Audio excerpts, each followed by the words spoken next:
పేతురు అని పిలువబడుతూ ఉన్నాడు. ఈ పేతురును మత్తయి సువార్త 4:18 మనం చూస్తే ఇక్కడ ఒక మాటను మనం గ్రహిస్తాము. యేసు గలిలయ సముద్ర తీరములో నడుస్తుండగా అతని సహోదరుడైన ఆంద్రయ్య వలవేయుట చూశాను. మొట్టమొదటగా ప్రభు పేతురును చూశాడు. ఎక్కడ చూశాడు అంటే సముద్రము దగ్గర చూశాడు. ఎలా చూశాడు అంటే వలవేయుట చూశాడు. దేవుని పిల్లారా, మత్తయి సువార్త 10వ అధ్యాయం 1వ వచనములో, మత్తయి సువార్త 10వ అధ్యాయము, ఆయన తన 12 మంది శిష్యులను రెండవదిగా పేతురును పిలిచాడు.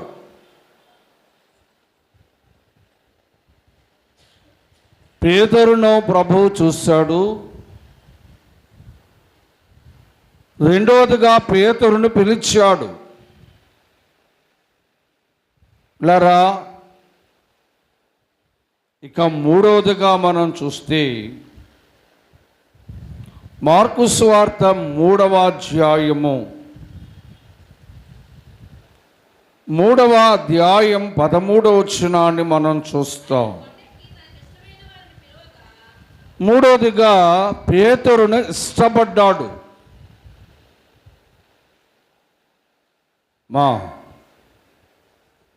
పేతురును చూచాడు, పేతురును పిలిచాడు, పేతురును ఇష్టపడ్డాడు. ఇక నాలుగోదిగా యోహాను సువార్త 6వ అధ్యాయం 70వ వచనం. యోహాను సువార్త 6వ అధ్యాయం 70వ వచనం.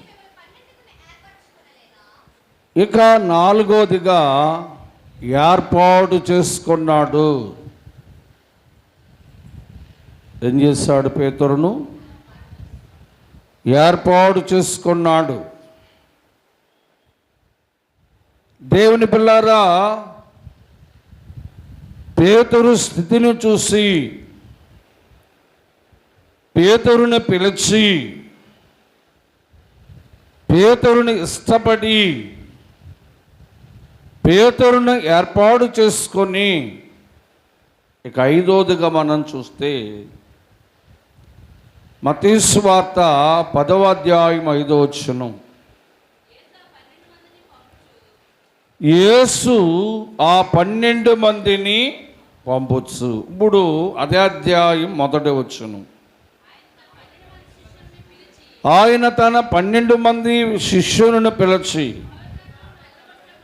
అపవిత్రాత్మ వెళ్ళగొట్టుటకును స్వస్థపరచుటకును. ఇక్కడ ఒకటి, ప్రభు పేతురును చూచాడు. 2, ప్రభు పేతురును పిలిచాడు. 3, పేతురును ఇష్టపడ్డాడు. 4, ప్రభు పేతురును ఏర్పాటు చేసుకున్నాడు తన సేవ కొరకు. 5, దేవుని సువార్త ప్రకటించుటకు పంపుచున్నాడు. ఇక 6 ఏంటంటే దయ్యములను రోగులను స్వస్థపరచు అధికారము ఇచ్చాడు. అసలు ఈ పేతురు ఏ స్థితిలో ఉంటే దేవుడు ఇష్టపడ్డాడు? ఏ స్థితిలో ఉంటే ఈ పేతురును దేవుడు ఏర్పాటు చేసుకున్నాడో చూద్దాం. మత్తయి సువార్త 4వ అధ్యాయము 18వ వచనాన్ని మనం చూస్తే గలిలయ సముద్ర తీరమున నడుచుచుండగా పేతురు అనబడిన సీమోను చాలు.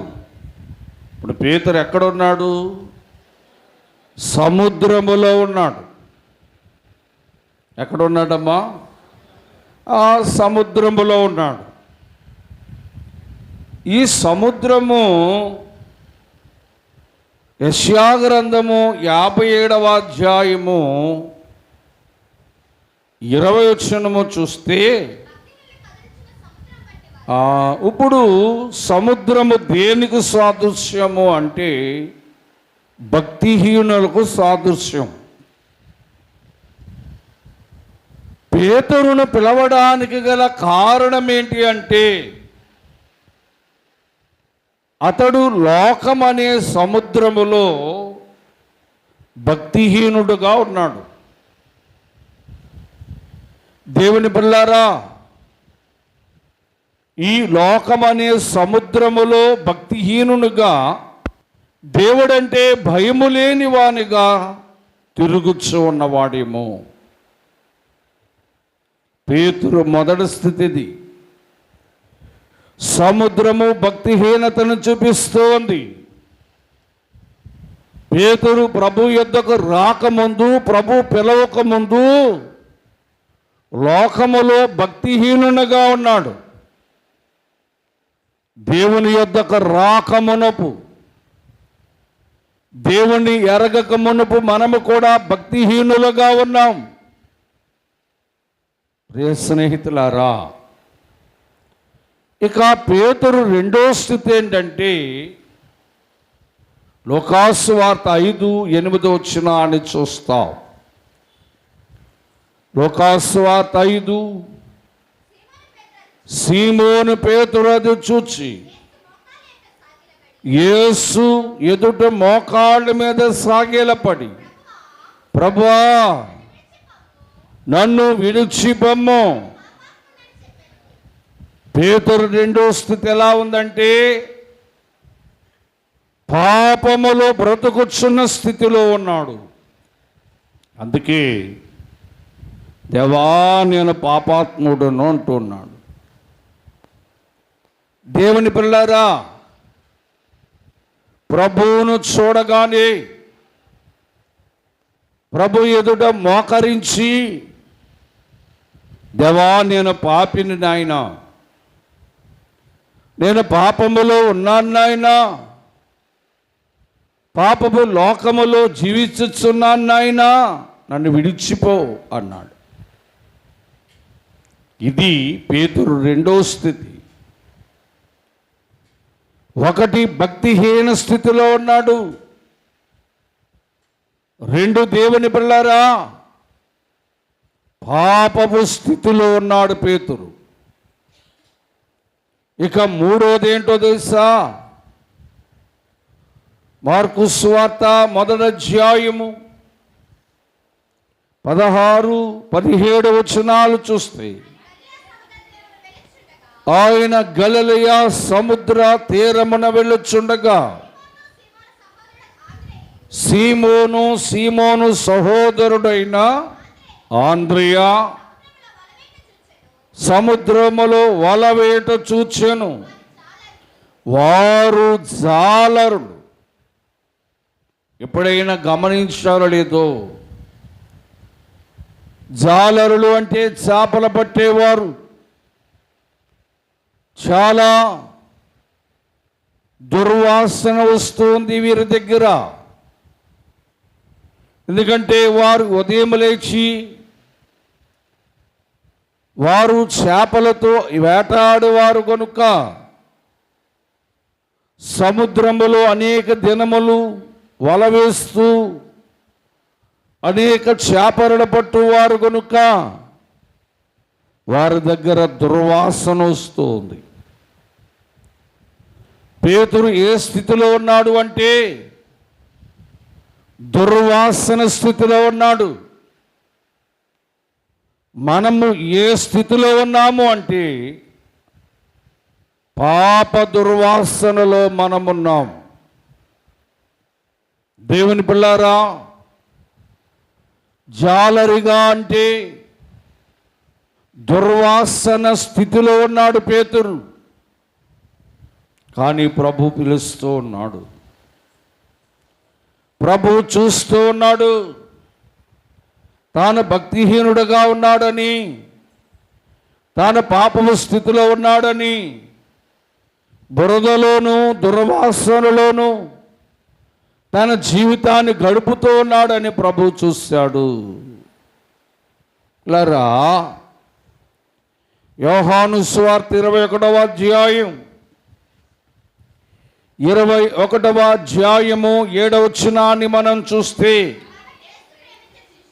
కాబట్టి యేసు ప్రేమించిన శిష్యుడు ఆయన ప్రభు సుమి అని పేతురుతో చెప్పాను. ఆయన ప్రభు అని సీమోను పేతురు విని వస్త్రహీనుడుగా ఉన్నాడు. పేతురు ఎలా ఉన్నాడు? మరి పడవ మీద ఏదో చిన్ని గోచి పెట్టుకొని ఒంటి మీద వస్త్రాలు లేని వస్త్రహీనుడుగా ఉన్నాడు, దిగంబరిగా ఉన్నాడు. దేవుని పిల్లారా, ఇలాంటి స్థితిలో ఉన్నవాడిని దేవుడు చూస్తూ ఉన్నాడు. దేవుడు ఏర్పాటు చేసుకుంటూ ఉన్నాడు. ఇక పేతురులో ఉన్న మరొక పరిస్థితిని మనం చూస్తే, అపోస్తుల కార్యగ్రంథము 4వ అధ్యాయం 13వ వచనాన్ని మనం చూద్దాం. వారు పేతురు యోహానులు ధైర్యము చూసినప్పుడు వారు విద్య లేని పామరుడు. ఏది 5 మాటలు చెప్పండి ఒకసారి. ఉన్నాడు, తాను భక్తిహీనుడుగా ఉన్నాడు, ప్రభు పిలిచాడు. పేతురు పాపపు స్థితిలో, పాపపు లోకములో జీవిస్తూ ఉన్నాడు. ప్రభు చూసి పేతురుని పిలిచాడు. పేతురు జాలరిగా వాసనలో బురదలో బ్రతుకుచున్నాడు. ప్రభు ఇష్టపడి పిలుచుకున్నాడు. పేతురే వస్త్రహీనుడిగా, దిగంబరిగా, ఏదో ఒక చిన్ని గోచి పెట్టుకొని చేపలు పట్టుతున్న వస్త్రహీనుడిగా ఉన్నాడు. అయినా పేతురును ప్రభు ఏర్పాటు చేసుకున్నాడు.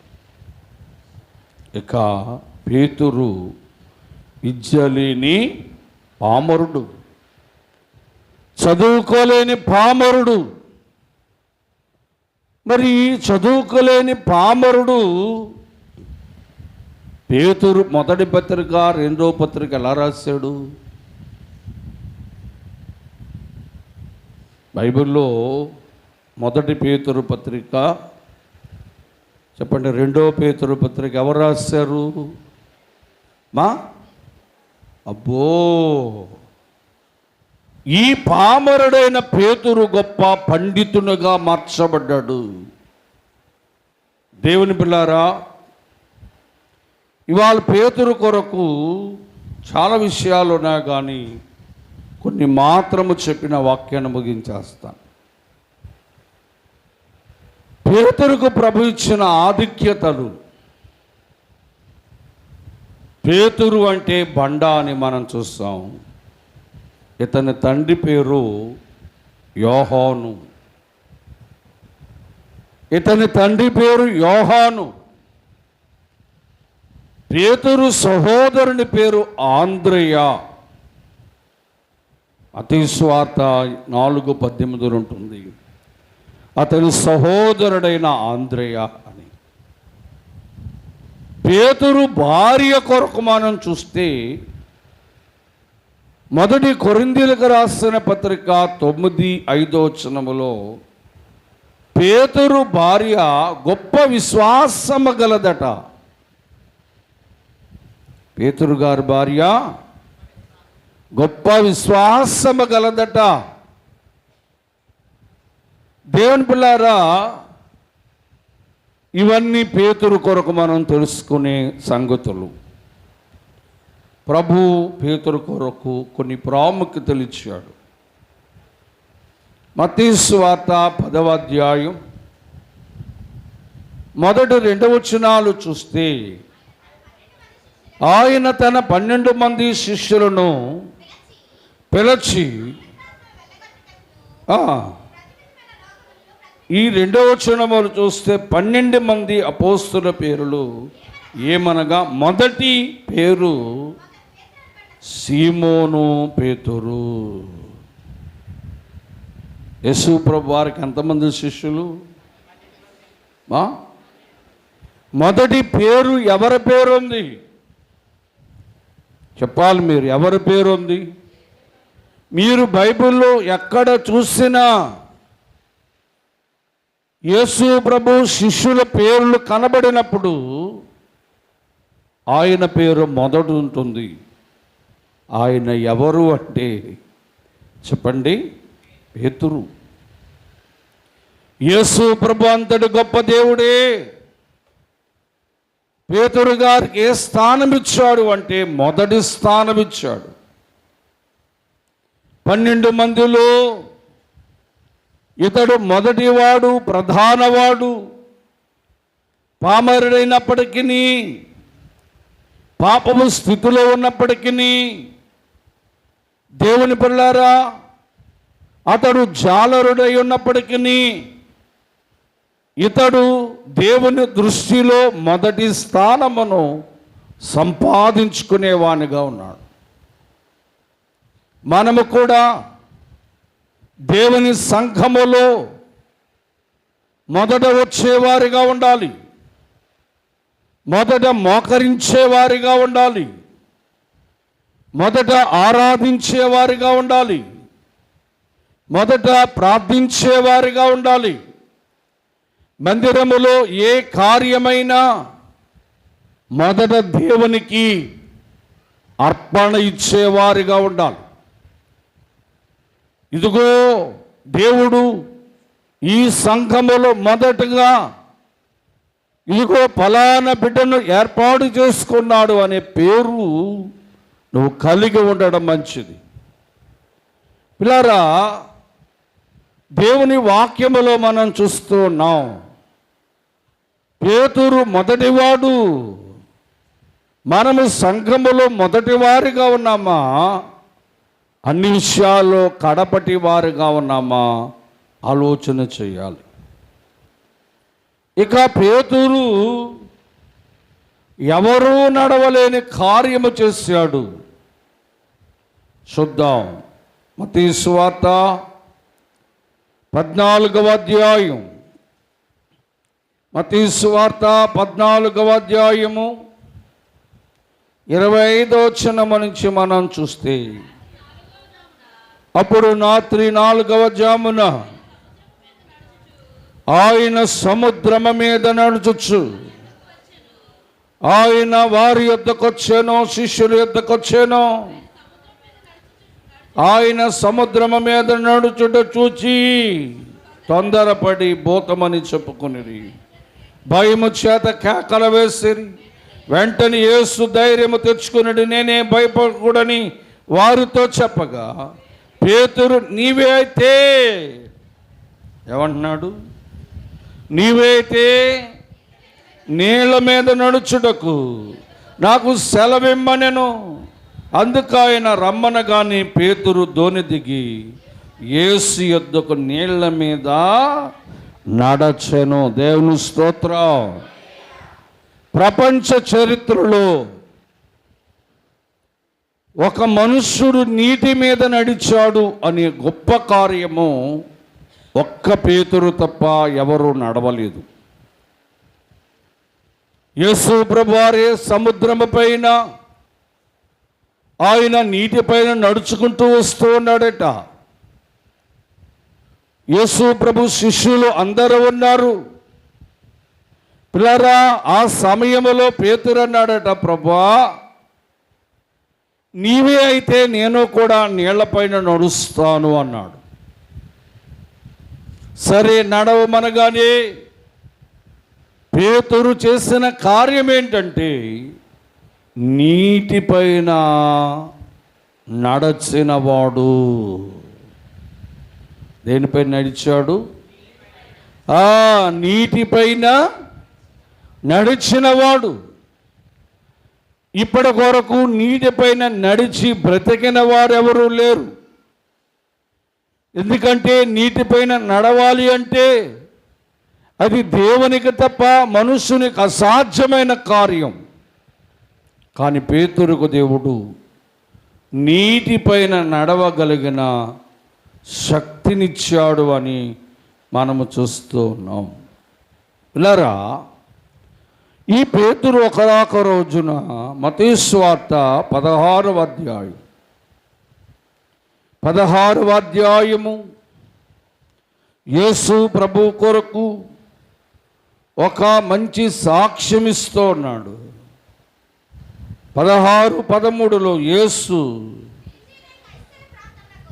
వచ్చి మనుష్య కుమారుడు ఎవరని జనులు చెప్పుకొనుచున్నారని తన శిష్యులను అడగగా కొందరు బాప్తీసమిచ్చు యోహానని, మరికొందరు ఏలియాని, మరికొందరు ఇర్మియాని, మరికొందరు ప్రవక్తలలో ఒకడని చెప్పుకొనుచు ఉన్నారు. అందుకు మీరేమనుకొనొచ్చున్నారని చెప్పగా అందుకు సీమోను పేతురు, నీవు సజీవుడవైన దేవుని కుమారుడవని. దేవుని స్తోత్రం. 12 మంది శిష్యులను ఒకరోజు అడిగాడు, అయ్యా శిష్యులారా, నన్ను ఏమనుకుంటున్నారు ఈ ప్రజలు అంటే? వారిలో ఒకరు అన్నారు, ప్రభా నువ్వు బాప్తిస్మిచ్చే యోహాను అన్నారు. మరొకరు అన్నారు, నువ్వు ఏలియా అంటున్నారు. మరికొందరేమో ఇర్మియా అంటున్నారు. మరికొందరేమో ప్రవక్తలలో ఒకడు అని చెప్పుకుంటున్నారు అన్నాడు. పిల్లరా, మరి మీరేమనుకుంటున్నారు అంటే వారు ఎవరూ మాట్లాడలేదు. కానీ ఒకే ఒక్కరు మాట్లాడారు, పేతురు గారు. ఆయన ఏమన్నాడు అంటే, నీవు సజీవుడవైన దేవుని కుమారుడైన క్రీస్తు అని చెప్పాను. క్రీస్తు అనగా అభిషక్తుడని చెప్పాను. దేవుని పిల్లారా చూడండి, అప్పుడు యేసు ప్రభు అన్నాడు 17వ వచనందుకు, యేసు సీమోను బర్యోనా, నీవు ధన్యుడవు, నా పరలోకపు తండ్రి ఈ సంగతి నీకు బయలుపరిచాడు. దేవుని స్తోత్రం. పిల్లరా, యేసు ప్రభు వారి కొరకు సాక్ష్యమిచ్చి నీవు దేవుని కుమారుడు అని చెప్పిన శిష్యుడు ఎవరైనా ఉన్నారంటే అది సీమోను పేతురు మాత్రమే. ఇక 4వదిగా మనం చూస్తే మత్తయి సువార్త 16వ అధ్యాయం 18వ వచనములో, మరియు నీవు పేతురు. ఏం కడతాడట దేవుడు? పిల్లరా, పేతురు మీద సంఘాన్ని కడతావు అన్నాడు. దేవుని వాక్యములో మనం చూస్తే మరి 11 మందిలో ఎవరితో కూడా సంఘాన్ని కడతావనలేదు.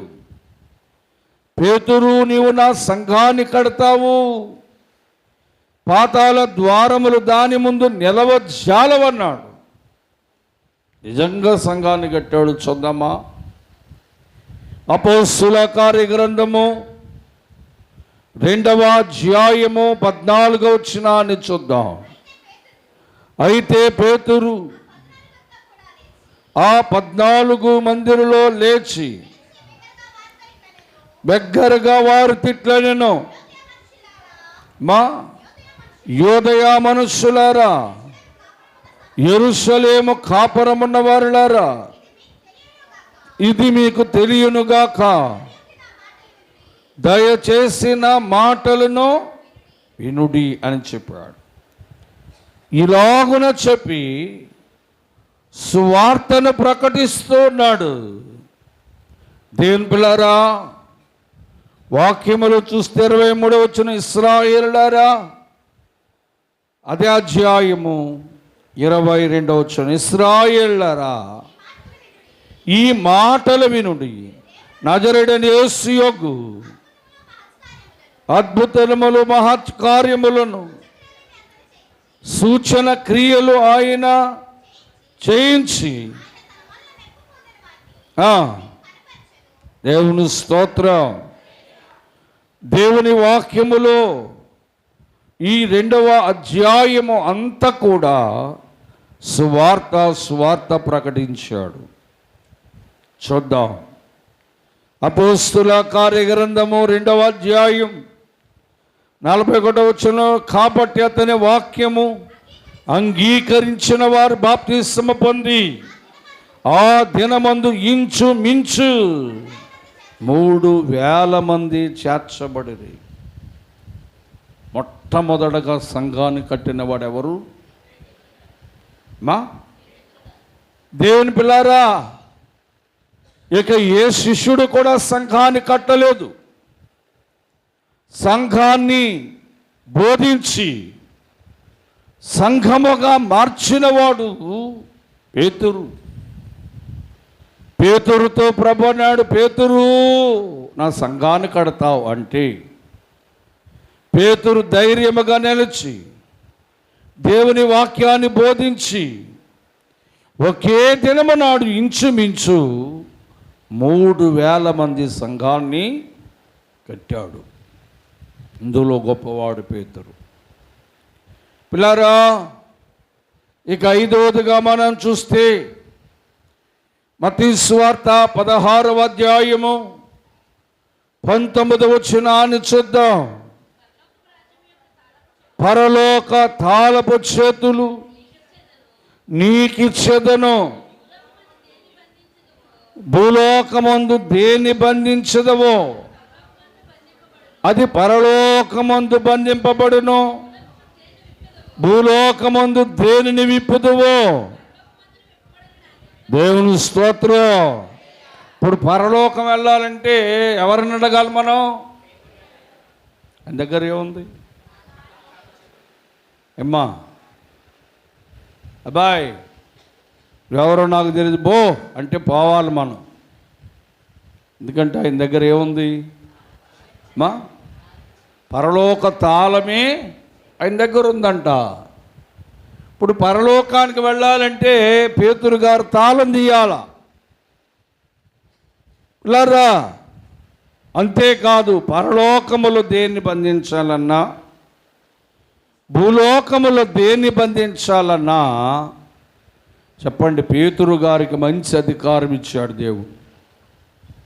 దేని పిల్లారా, మరి 11 మంది శిష్యులు ఎవరికి తాళం ఇవ్వలేదు. పరలోక తాళము తీయబడాలి అన్నా, పరలోక తాళము ముయ్యబడాలన్నా అది మాత్రము పేతురు చేతిలో ఉంది. ఇప్పుడు పేతురు గారిని పట్టుకోవాలి మనం. ఎక్కడికి వెళ్ళాలంటే మాట్లాడతలేదేటమ్మీరా, రారా పరలోకం వస్తారా? మంచోళ్ళు. దేని పిల్లారా, పరలోకపు తాళపు చేతులు గలవాడు పేతురు అని మేము చూస్తూ ఉన్నాం. ఇంకొక గొప్ప కార్యం చేశాడు. మత్తయి సువార్త 17వ అధ్యాయం 24 నుంచి 27 వచనాలు చూస్తే పన్ను వసూలు చేయువారు పేతురు వద్దకొచ్చి, నీ బోధకుడు పన్ను చెల్లించడా? అతడి ఇంటిలోనికి వచ్చి పేతురు మాట్లాడక మునిపే యేసు ఆ సంగతిని గ్రహించి ఎరిగి, సీమోనా నీకేమి తోస్తున్నది? పురాదులు సుంకపు పనులు ఎవరి యొద్ద వసూలు చేతురు?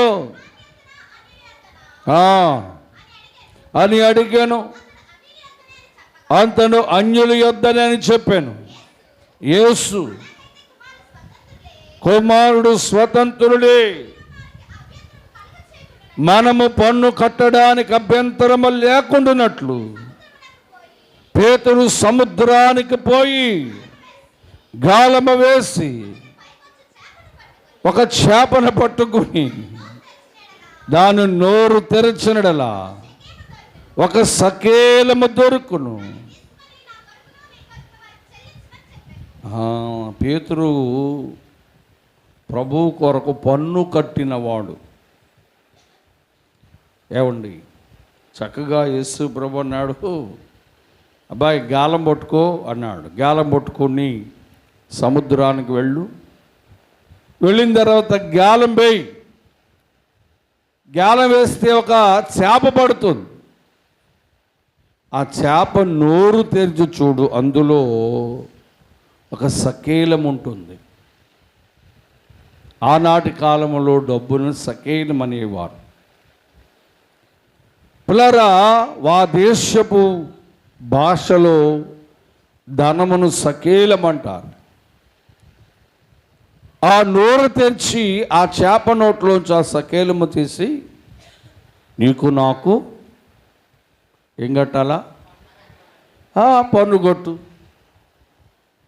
దేవుని పిల్లారా, భూలోకములో ప్రభువు జీవించినప్పుడు ప్రభువుకు పన్ను కట్టిన వారు ఎవరైనా ఉన్నారు అంటే అది పేతురు ఒక్కడే.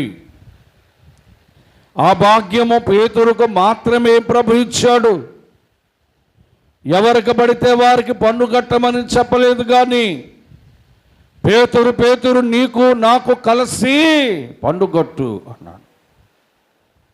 ప్రభు ఏమన్నాడంటే, కైసరిది కైసరుకును, దేవునిది దేవునికి ఇయ్యాలి అన్నాడు.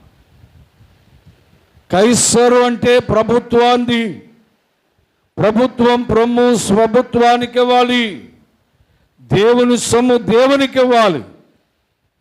దేవుని సొమ్ము ఇవ్వడం అంటే ఏదో 10, 20 మడత పెట్టి వేసేయడం మీద దేవుని సొమ్ము, అదే నేర్చుకుంటారు కొందరు. పిల్లరా, దేవునికే పన్ను కట్టినవాడు పేతురుగా మనం చూస్తూ ఉన్నాం. ఇంత గొప్ప స్థానము పేతురుకు కలిగింది. ఇక 1 కొరింథీయులకు రాసిన పత్రిక చివరి మాటగా మనం చూస్తే 15వ అధ్యాయము 4, 7 వచనాలు చూద్దాం. లేఖనములు ప్రకారము 3వ దినమున లేపబడెను. ఎవరు?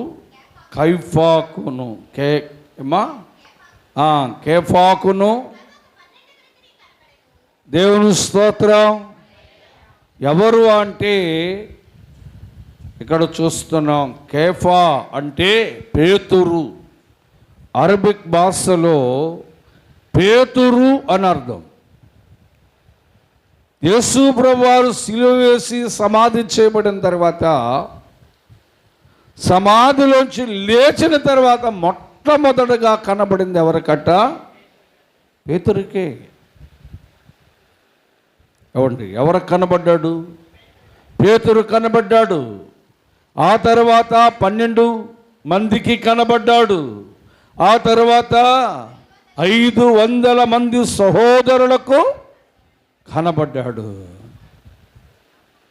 అంటే ఆయన లేచాను, మరణము నుంచి లేచానని, సమాధిని గెలిచి లేచానని ఎవరికి మొదట కనపరుచుకున్నాడు అంటే పేతురు గారికి కనబడ్డాడు. దేవుని పిల్లారా, ఇందులో కూడా పేతురు గొప్పవాడి గనుక పేతురు కొరకు ఇంకా అనేక విషయాలు ఉన్నాయి.